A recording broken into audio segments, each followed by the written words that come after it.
के आधारभूत जीवन मूल्यों पर गहराई से विचार करने का अवसर है।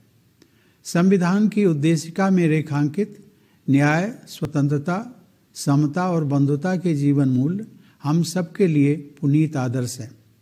यह उम्मीद की जाती है कि केवल शासन की जिम्मेदारी निभाने वाले लोग ही नहीं, बल्कि हम सभी सामान्य नागरिक भी इन आदर्शों का दृढ़ता व निष्ठापूर्वक पालन करें। लोकतंत्र को आधार प्रदान करने वाली इन चारों अवधारणाओं को संविधान के आरंभ में ही प्रमुखता से रखने का निर्णय हमारे प्रबुद्ध संविधान निर्माताओं ने बहुत सोच समझकर लिया था। इन्हीं आदर्शों ने हमारे स्वतंत्रता संग्राम को भी दिशा प्रदान की थी। बाल गंगाधर तिलक, लाला लाजपत राय, महात्मा गांधी और सुभाष चंद्र बोस जैसे अनेक महान जननायकों और विचारकों ने हमारे स्वतंत्रता संग्राम को प्रेरित किया था। मातृभूमि के स्वर्णिम भविष्य की उनकी परिकल्पनाएं अलग अलग थीं, परंतु न्याय, स्वतंत्रता, समता और बंधुता के मूल्यों ने उनके सपनों को एक सूत्र में पिरोने का काम किया। मैं सोचता हूं कि हम सबको अतीत में और भी पीछे जाकर यह जानने का प्रयास करना चाहिए कि यही मूल्य हमारे राष्ट्र निर्माताओं के लिए आदर्श क्यों बने। इसका उत्तर स्पष्ट है कि अनादिकाल से यह धरती और यहाँ की सभ्यता इन जीवन मूल्यों को संजोती रही है। न्याय, स्वतंत्रता, समता और बंधुता हमारे जीवन दर्शन के शाश्वत सिद्धांत हैं। इनका अनवरत प्रवाह हमारी सभ्यता के आरंभ से ही हम सब के जीवन को समृद्ध करता रहा है। हर नई पीढ़ी का यह दायित्व है कि समय के अनुरूप इन मूल्यों की सार्थकता स्थापित करे। हमारे स्वतंत्रता सेनानियों ने यह दायित्व अपने समय में बखूबी निभाया था। उसी प्रकार आज के संदर्भ में हमें भी उन मूल्यों को सार्थक और उपयोगी बनाना है। इन्हीं सिद्धांतों से आलोकित पथ पर हमारी विकास यात्रा को निरंतर आगे बढ़ते रहना चाहिए। मेरे प्यारे देशवासियों, इतनी विशाल आबादी वाले हमारे देश को खाद्यान्न एवं डेयरी उत्पादों में आत्मनिर्भर बनाने वाले हमारे किसान भाई बहनों का सभी देशवासी हृदय से अभिनंदन करते हैं। विपरीत प्राकृतिक परिस्थितियों, अनेक चुनौतियों और कोविड की आपदा के बावजूद हमारे किसान भाई बहनों ने कृषि उत्पादन में कोई कमी नहीं आने दी। यह कृतज्ञ देश हमारे अन्नदाता किसानों के कल्याण के लिए पूर्णतया प्रतिबद्ध है। जिस प्रकार हमारे परिश्रमी किसान देश की खाद्य सुरक्षा को सुनिश्चित करने में सफल रहे हैं, उसी तरह हमारी सेनाओं के बहादुर जवान कठोरतम परिस्थितियों में देश की सीमाओं की सुरक्षा करते रहे हैं। लद्दाख में स्थित सियाचिन व गलवान घाटी में -50 से 60 डिग्री सेंटीग्रेड तापमान में सब कुछ जमा देने वाली सर्दी से लेकर जैसलमेर में 50 डिग्री सेंटीग्रेड से ऊपर के तापमान में झुलसा देने वाली गर्मी में धरती, आकाश और विशाल तटीय क्षेत्रों में हमारे सेनानी भारत की सुरक्षा का दायित्व हर पल निभाते हैं। हमारे सैनिकों की बहादुरी, देश प्रेम और बलिदान पर हम सभी देशवासियों को गर्व है। खाद्य सुरक्षा, सैन्य सुरक्षा, आपदाओं तथा बीमारी से सुरक्षा एवं विकास के विभिन्न क्षेत्रों में हमारे वैज्ञानिकों ने अपने योगदान से राष्ट्रीय प्रयासों को शक्ति दी है। अंतरिक्ष से लेकर खेत खलिहानों तक, शिक्षण संस्थानों से लेकर अस्पतालों तक वैज्ञानिक समुदाय ने हमारे जीवन और कामकाज को बेहतर बनाया है। दिन रात परिश्रम करते हुए कोरोना वायरस को डीकोड करके तथा बहुत कम समय में ही वैक्सीन को विकसित करके हमारे वैज्ञानिकों ने पूरी मानवता के कल्याण हेतु एक नया इतिहास रचा है। देश में इस महामारी पर काबू पाने में तथा विकसित देशों की तुलना में मृत्यु दर को सीमित रख पाने में भी हमारे वैज्ञानिकों ने डॉक्टरों, प्रशासन तथा अन्य लोगों के साथ मिलकर अमूल्य योगदान दिया है।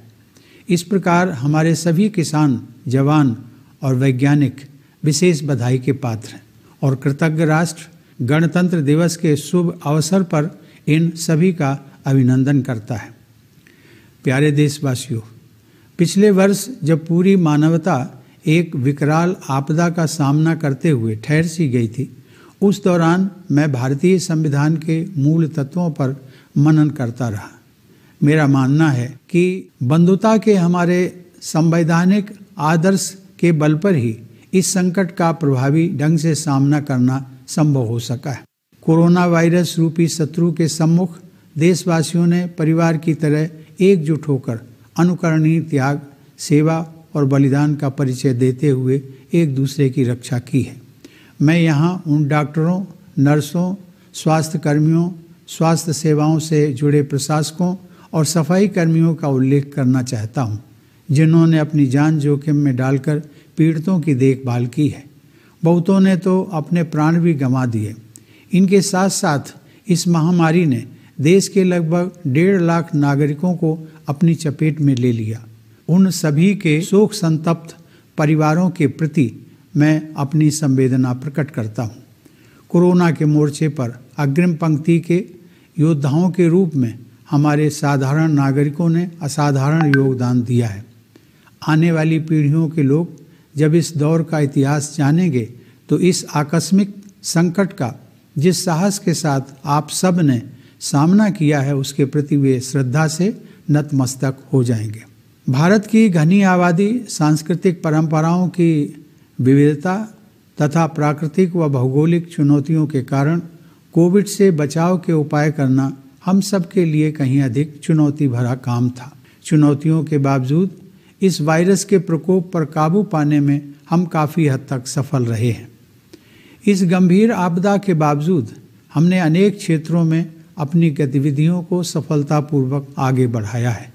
इस महामारी के कारण हमारे बच्चों और युवा पीढ़ी की शिक्षा प्रक्रिया के बाधित होने का खतरा पैदा हो गया था, लेकिन हमारे संस्थानों और शिक्षकों ने नई टेक्नोलॉजी को शीघ्रता से अपनाकर यह सुनिश्चित किया कि विद्यार्थियों की शिक्षा निरंतर चलती रहे। बिहार जैसी घनी आबादी वाले राज्य तथा जम्मू कश्मीर व लद्दाख जैसे दुर्गम व चुनौती भरे क्षेत्रों में स्वतंत्र, निष्पक्ष और सुरक्षित चुनाव संपन्न कराना हमारे लोकतंत्र एवं चुनाव आयोग की सराहनीय उपलब्धि रही है।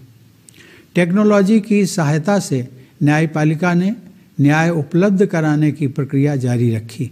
ऐसी उपलब्धियों की सूची बहुत बड़ी है। आर्थिक गतिविधियों को शुरू करने के लिए अनलॉकिंग की प्रक्रिया को सावधानी के साथ चरणबद्ध तरीके से लागू किया गया। यह तरीका कारगर सिद्ध हुआ तथा अर्थव्यवस्था में फिर से मजबूती के संकेत दिखाई देने लगे। हाल ही में दर्ज की गई जीएसटी की रिकॉर्ड वृद्धि और विदेशी निवेश के लिए आकर्षक अर्थव्यवस्था के रूप में भारत का उभरना तेजी से हो रही हमारी इकोनॉमिक रिकवरी के सूचक हैं। सरकार ने मध्यम और लघु उद्योगों को प्रोत्साहित किया है। आसान ऋण प्रदान करके उद्यमशीलता को बढ़ावा दिया है और व्यापार में इनोवेशन को प्रेरित करने के लिए अनेक कदम उठाए हैं। मेरे प्यारे देशवासियों, विगत वर्ष की विपरीत परिस्थितियों ने हमारे उन संस्कारों को जगाया है जो हम लोगों के हृदय में सदा से विद्यमान रहे हैं। समय की मांग के अनुरूप हमारे देशवासियों ने हर क्षेत्र में अपनी क्षमताओं का प्रदर्शन किया और खुद से पहले दूसरों के हित को प्राथमिकता दी। समस्त मानवता के लिए सहानुभूति, सेवा और बंधुता की इन गहरी भावनाओं ने ही हजारों वर्षों से हमें एकजुट बनाए रखा है। हम भारतवासी मानवता के लिए जीते भी हैं और मरते भी हैं। इसी भारतीय आदर्श को महान कवि मैथिली शरण गुप्त ने इन शब्दों में व्यक्त किया है। उसी उदार की सदा सजीव कीर्ति कूजती तथा उसी उदार को समस्त सृष्टि पूजती। अखंड आत्मभाव जो असीम विश्व में भरे, वही मनुष्य है कि जो मनुष्य के लिए मरे। मुझे विश्वास है कि मानव मात्र के लिए असीम प्रेम और बलिदान की यह भावना हमारे देश को उन्नति के शिखर तक ले जाएगी। मेरे विचार में सन 2020 को सीख देने वाला वर्ष मानना चाहिए। पिछले वर्ष के दौरान प्रकृति ने बहुत कम समय में ही अपना स्वच्छ और निर्मल स्वरूप फिर से प्राप्त कर लिया था। ऐसा साफ सुथरा प्राकृतिक सौंदर्य बहुत समय के बाद देखने को मिला। इस प्रकार प्रकृति ने यह स्पष्ट संदेश दिया कि छोटे छोटे प्रयास केवल मजबूरी नहीं बल्कि बड़े प्रयासों के पूरक होते हैं। मुझे विश्वास है कि भविष्य में इस तरह की महामारियों के खतरे को कम करने के उद्देश्य से जलवायु परिवर्तन के मुद्दे को विश्व स्तर पर प्राथमिकता दी जाएगी। मेरे प्यारे देशवासियों, आपदा को अवसर में बदलते हुए प्रधानमंत्री ने आत्मनिर्भर भारत अभियान का आह्वान किया। हमारा जीवंत लोकतंत्र, हमारे कर्मठ व प्रतिभावान देशवासी, विशेषकर हमारी युवा आबादी आत्मनिर्भर भारत के निर्माण के हमारे प्रयासों को ऊर्जा प्रदान कर रहे हैं। वस्तुओं और सेवाओं के लिए हमारे देशवासियों की मांग को पूरा करने के घरेलू प्रयासों द्वारा तथा इन प्रयासों में आधुनिक टेक्नोलॉजी के प्रयोग से भी इस अभियान को शक्ति मिल रही है। इस अभियान के तहत माइक्रो, स्मॉल और मीडियम एंटरप्राइजेस को बढ़ावा देकर तथा स्टार्टअप इकोसिस्टम को और अधिक मजबूत बनाकर आर्थिक विकास के साथ साथ रोजगार उत्पन्न करने के भी कदम उठाए गए हैं। आत्मनिर्भर भारत अभियान एक जन आंदोलन का रूप ले रहा है। यह अभियान हमारे उन राष्ट्रीय संकल्पों को पूरा करने में भी सहायक होगा जिन्हें हमने नए भारत की परिकल्पना के तहत देश की आज़ादी के 75वें वर्ष तक यानी सन 2022 तक हासिल करने का लक्ष्य रखा है। हर परिवार को बुनियादी सुविधाओं से युक्त पक्का मकान दिलाने से लेकर किसानों की आय को दोगुना करने तक ऐसे महत्वपूर्ण लक्ष्यों की तरफ बढ़ते हुए हम अपनी आज़ादी की 75वीं वर्षगांठ के ऐतिहासिक पड़ाव तक पहुंचेंगे। नए भारत के समावेशी समाज का निर्माण करने के लिए हम शिक्षा, स्वास्थ्य, पोषाहार, वंचित वर्गों के उत्थान और महिलाओं के कल्याण पर विशेष बल दे रहे हैं। हमारी यह मान्यता है कि विपरीत परिस्थितियों से कोई न कोई सीख मिलती है। उनका सामना करने से हमारी शक्ति व आत्मविश्वास में वृद्धि होती है। इस आत्मविश्वास के साथ भारत ने कई क्षेत्रों में बड़े कदम उठाए हैं। पूरी गति से आगे बढ़ रहे हमारे आर्थिक सुधारों के पूरक के रूप में नए कानून बनाकर कृषि और श्रम के क्षेत्रों में ऐसे सुधार किए गए हैं जो लंबे समय से अपेक्षित थे।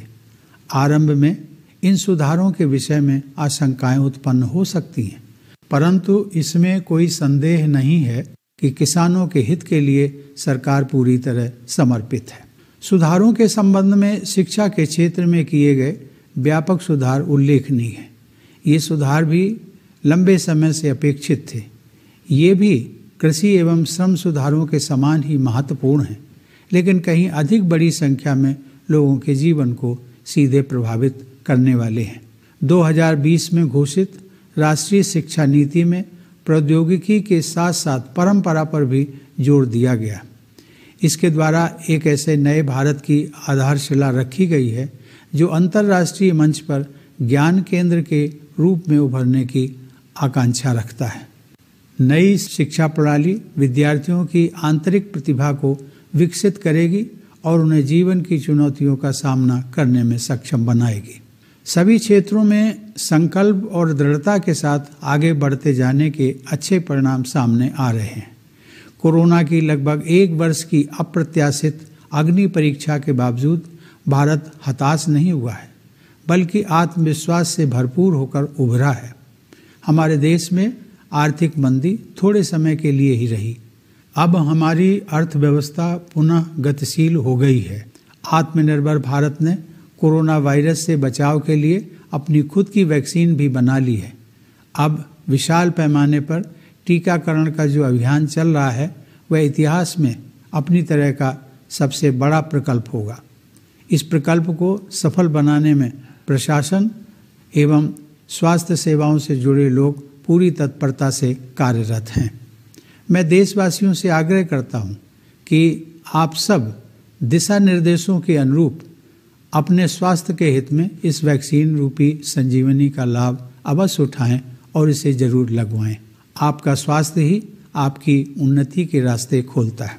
आज भारत को सही अर्थों में फार्मेसी ऑफ द वर्ल्ड कहा जा रहा है, क्योंकि हम अनेक देशों के लोगों की पीड़ा को कम करने और महामारी पर काबू पाने के लिए दवाएं तथा स्वास्थ्य सेवा के अन्य उपकरण विश्व के कोने कोने में उपलब्ध कराते रहे हैं। अब हम वैक्सीन भी अन्य देशों को उपलब्ध करा रहे हैं। मेरे प्यारे देशवासियों, पिछले साल कई मोर्चों पर अनेक चुनौतियां हमारे सामने आईं। हमें अपनी सीमाओं पर विस्तारवादी गतिविधियों का सामना करना पड़ा, लेकिन हमारे बहादुर सैनिकों ने उन्हें नाकाम कर दिया। ऐसा करते हुए हमारे 20 जवान वीरगति को प्राप्त हो गए। सभी देशवासी उन अमर जवानों के प्रति कृतज्ञ हैं। हालांकि हम शांति के लिए अपनी प्रतिबद्धता पर अटल हैं, फिर भी हमारी थल सेना, वायुसेना और नौसेना हमारी सुरक्षा के विरुद्ध किसी भी दुस्साहस को विफल करने के लिए पूरी तैयारी के साथ तैनात हैं। प्रत्येक परिस्थिति में अपने राष्ट्रीय हितों की रक्षा करने के लिए हम पूरी तरह सक्षम हैं। भारत के सुदृढ़ और सिद्धांत परक रवैये के विषय में अंतर्राष्ट्रीय समुदाय भली भांति अवगत है। भारत प्रगति के पथ पर आगे बढ़ते हुए विश्व समुदाय में अपना समुचित स्थान बना रहा है। पिछले कुछ वर्षों में भारत का प्रभाव क्षेत्र और अधिक विस्तृत हुआ है तथा इसमें विश्व के व्यापक क्षेत्र शामिल हुए हैं।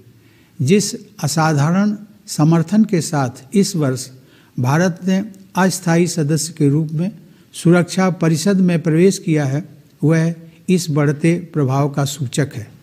विश्व स्तर पर राजनेताओं के साथ हमारे संबंधों की गहराई कई गुना बढ़ी है।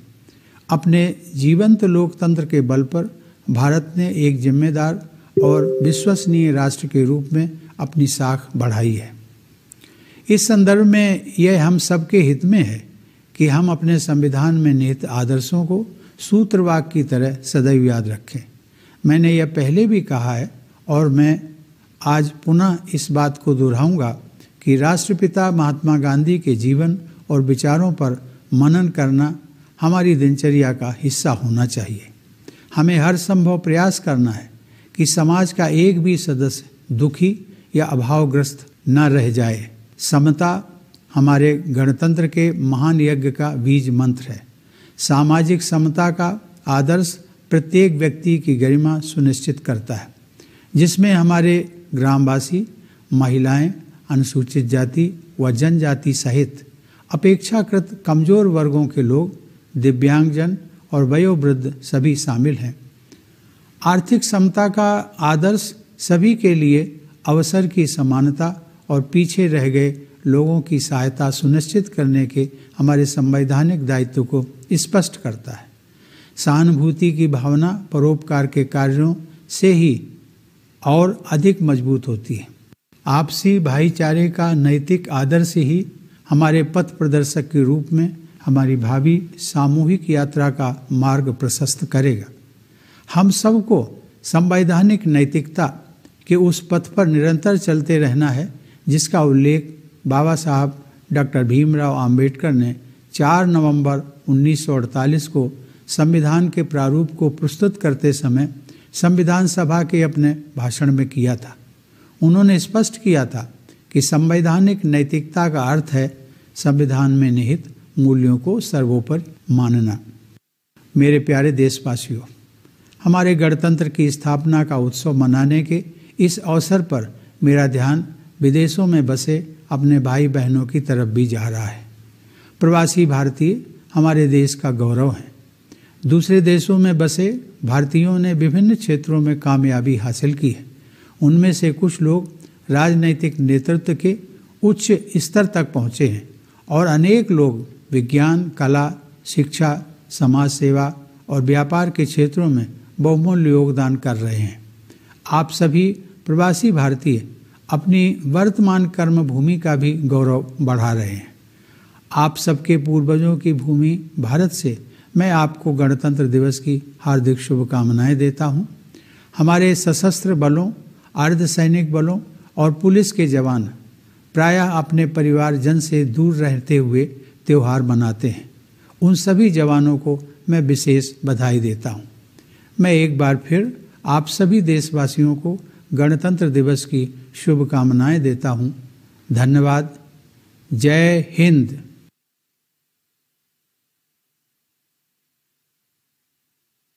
Dear fellow citizens, Namaskar. Greetings to all of you on the eve of the 72nd Republic Day of the world's largest and most vibrant democracy. In this land of ours, enriched by diversity with many festivals, our national festivals are celebrated by everyone with great patriotic fervor. We celebrate the National Festival of the Republic Day with enthusiasm and express our respect for the national flag and our faith in the Constitution. This day has come to mean a lot to all Indians living within the country and abroad. 71 years ago, on this very day, we, the people of India, adopted, enacted, and gave to ourselves a unique constitution. For all of us, then, this is the day to also pause and ponder over the core values that the Constitution propounds. These values, justice, liberty, equality, and fraternity, outlined in the preamble of our Constitution, are sacred to all of us.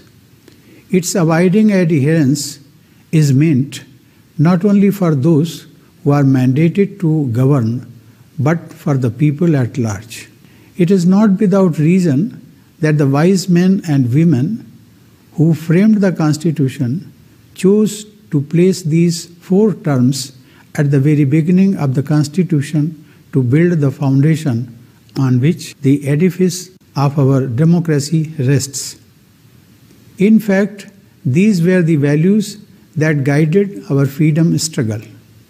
A galaxy of great leaders and thinkers like Bal Gangadhar Tilak, Lala Lajpat Rai, Mahatma Gandhi, and Subhash Chandra Bose inspired our freedom struggle. They had diverse dreams of a magnificent future of the motherland, but common to their aspirations were these values: justice, liberty, equality, and fraternity. I would like that we go further back into history and inquire why precisely these values guided our nation builders.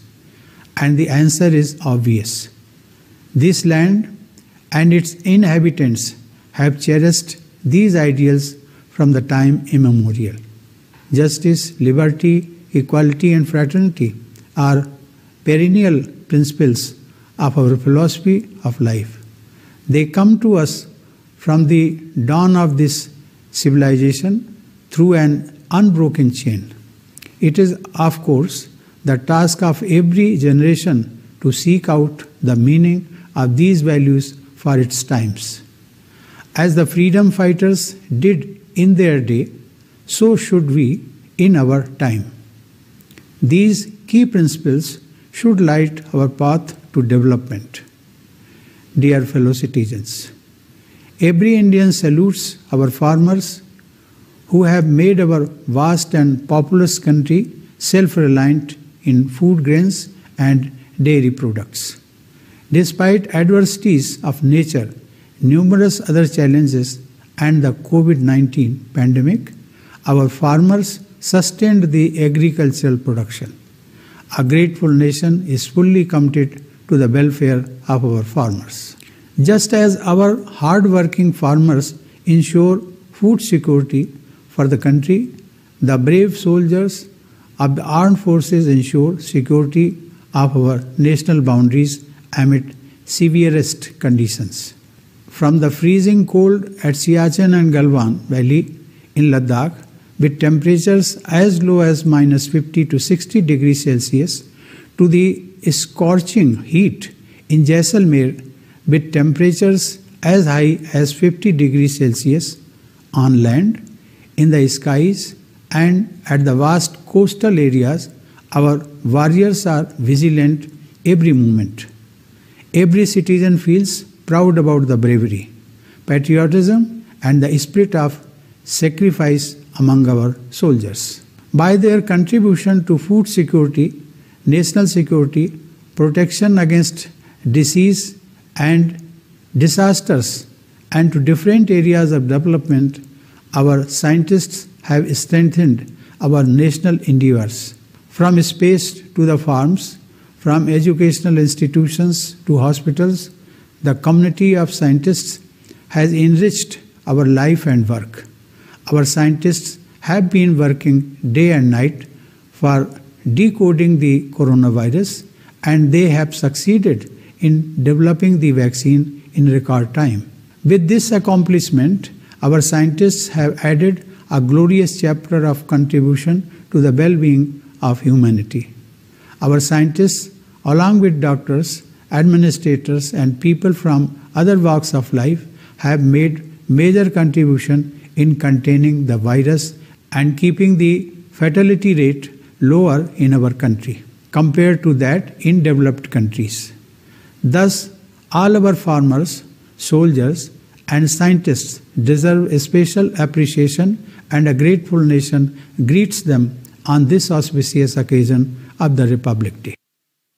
Dear fellow citizens, last year, as humanity almost came to a halt in the face of a calamity of gigantic proportions, I often found myself reflecting on the central message of the Constitution. Our effective response to the pandemic would not have been possible without our constitutional value of fraternity. Indians have been like a close-knit family, making exemplary sacrifices to protect each other in the face of the common enemy of coronavirus. I am thinking here of doctors, nurses, paramedics, healthcare administrators, and sanitation workers who put their own lives at risk to care for COVID-19 patients. Some of them even lost their lives. Along with them, about 1.5 lakh people became victims of this pandemic. I convey my condolences to the bereaved families. Our frontline corona warriors were ordinary citizens who turned out to be extraordinary. When the history of this tragic chapter, which is not yet over, is written, I am confident that the future generations will behold you all for the heroic response to the crisis for which no one could have truly prepared. Given our country's population density, diversity of cultural traditions, natural and geographical challenges, taking precautionary measures against COVID-19 was far more difficult for us. Yet, we have managed to check the spread of the virus to a large extent. Despite the serious calamity, we have succeeded in taking forward our activities in many spheres. The pandemic threatened to derail the young generation's learning process, but institutions and teachers quickly adopted new technology and ensured that there was no break in education. By conducting not only free and fair but also safe elections in Bihar, which has high population density, and in Union territories of Jammu and Kashmir and Ladakh, with difficulties of access and other challenges, our democracy and the Election Commission have accomplished remarkable feats. The judiciary found help in technology and continued to function and dispense justice. The list is long. In order to open up the economy without risking the lives of the people, the process of unlocking was carefully calibrated. This has proved effective, and the economy has started showing indications of recovery faster than anticipated. The latest unprecedented collection of GST and India's emergence as the most favored destination for the foreign investment are indicative of our economic recovery. The government has encouraged small and medium industries to unleash entrepreneurial spirit by providing easy loans to them and help them to come up with innovative business ideas. Dear fellow citizens, the adversities of the previous year have only reminded us of what we have always known deep in our hearts. That care and concern for humanity and the feeling of fraternity is what kept us together for millennia. In every sphere, Indians rose to the occasion and put others before themselves. We Indians live and die for humanity. This Indian ideal has been expressed by the great poet Maithili Sharan Gupta in these words. उसी उदार की सदा सजीव कीर्ति कूजती तथा उसी उदार को समस्त सृष्टि पूजती अखंड आत्मभाव जो असीम विश्व में भरे वही मनुष्य है कि जो मनुष्य के लिए मरे. In English, these sentiments can be broadly conveyed in the following words. It is the benevolent whose glory lives on in songs eternal. It is the generous whom the world reveres forever, whose spirit of oneness fills the boundless universe. They truly are human who die for fellow beings. I am sure that this love for humanity and the spirit of sacrifice will take us to great heights. Let us look at 2020 as a year of learning. There were miracles of a revitalizing Mother Nature which taught humanity a hard lesson that the small is not expedient but complementary to the big. I am sure that with a view to reducing the risk of such pandemics, the issue of climate change will be accorded top priority at the global level. Dear fellow citizens, converting a crisis into an opportunity, the Prime Minister gave a call of Atmanirbhar Bharat Abhiyan, or Self-Reliant India Mission. Our vibrant democracy, our enterprising and talented fellow citizens, especially the youth, energize our efforts in shaping a self-reliant India. The demand for goods and services in the country, the domestic efforts to meet them, and the use of modern technology in such efforts are strengthening Atmanirbhar Bharat Abhiyan. Under this mission, steps have been taken for economic growth as well as employment generation by promoting micro, small and medium enterprises and making the startup ecosystem more robust. It has become a movement being taken forward by the people themselves. Atmanirbhar Bharat Abhiyan is in line with the aspiration to shape a new India by the year 2022, when our country turns 75. This will be a significant milestone in the journey of the nation as we are determined to achieve major goals, from providing Pakka houses with basic facilities for every family to doubling the income of farmers. In order to build an inclusive society of New India, we are giving a special emphasis on education, health, nutrition, upliftment of the underprivileged, and welfare of women.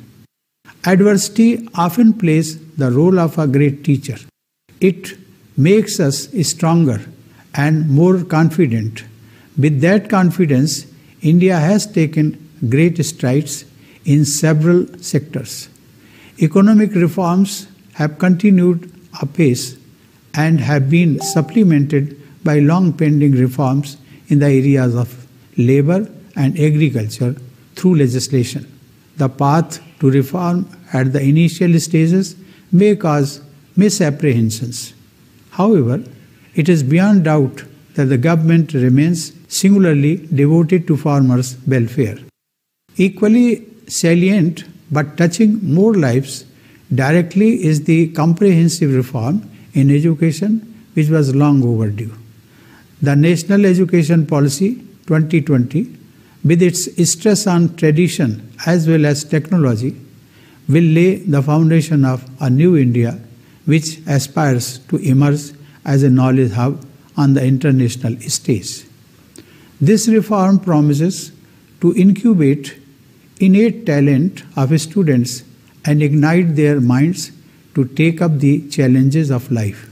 The net outcome of all these efforts is before us. After about a year of this unforeseen ordeal, India today stands not despondent but confident. The slowdown has turned out to be transitory as the economy has regained its dynamism. A self-reliant India has manufactured its own vaccine for COVID-19 and is now undertaking a mass vaccination drive, which will be the largest exercise of its kind in history. The administration and health services are working with full readiness to make this exercise a success. I urge upon the countrymen to utilize this lifeline and get vaccinated as per guidelines. Your health opens the way for your advancement. Today, India is being rightly called pharmacy of the world, as we are supplying medicines and other healthcare items to several countries to alleviate people's suffering and contain the pandemic across the globe. Now we also provide vaccines to other countries. Dear fellow citizens, the past year was a time of adversity, and it came from many fronts. We faced an expansionist move on our borders, but our valiant soldiers foiled it. To achieve this objective, 20 of them had to lay down their lives. The nation shall remain grateful to those brave soldiers. Though we reiterate our commitment to peace, our defense forces, Army, Air Force and Navy are adequately mobilized in a well-coordinated move to thwart any attempt to undermine our security. Our national interest will be protected at all costs. We have also ensured a widespread understanding in the international community of India's firm and principled stand. India is moving forward and taking its rightful place in the world. During the recent years, its arc of influence has been expanding and encompassing the larger part of the world. The manner in which India got overwhelming support of the international community for its entry as non-permanent member of the Security Council this year is indicative of that influence. The quality of our engagement with leaders across the world has enhanced manifold. India, with its vibrant democracy, has rightfully earned its respect as a responsible and trustworthy nation.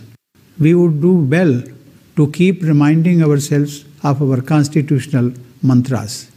I have said this before, but I will repeat that we should make it a part of our daily routine to meditate upon the life and thought of our Father of the nation. We must make all efforts to wipe tears from every eye. Equality is the watchword for the great project of our republic. Social equality warrants dignity for each one of us. Villagers, women, weaker sections of our society, namely scheduled castes and scheduled tribes, Divyangjan and the elderly people. Economic equality entails equal opportunity for all and hand-holding for the downtrodden. Acts of helping fellow human beings expand our capacity for empathy. In our collective path ahead, fraternity is our moral compass. Let us all continue on the path of constitutional morality, which Baba Sahib Dr. Bhim Rao Ambedkar mentioned in his speech to the Constituent Assembly on November 4, 1948, while presenting the draft of the Constitution. He clarified that constitutional morality means supremacy of the values enshrined in the Constitution. Dear fellow citizens, as we are set to celebrate the anniversary of our Republic, I am thinking of our brothers and sisters abroad. Our diaspora is our pride. Indians abroad have succeeded in different walks of life, some rising to high levels of political leadership, some contributing to science, arts, academics, civil society, and business, each bringing laurels to their new homelands and also to India. Republic Day greetings to you from the land of your ancestors. My greetings to the members of the armed forces, paramilitary forces, and the police who usually celebrate festivals staying away from their families. My special greetings to all those Jawans. I once again congratulate you all for the Republic Day. Thank you. Jai Hind.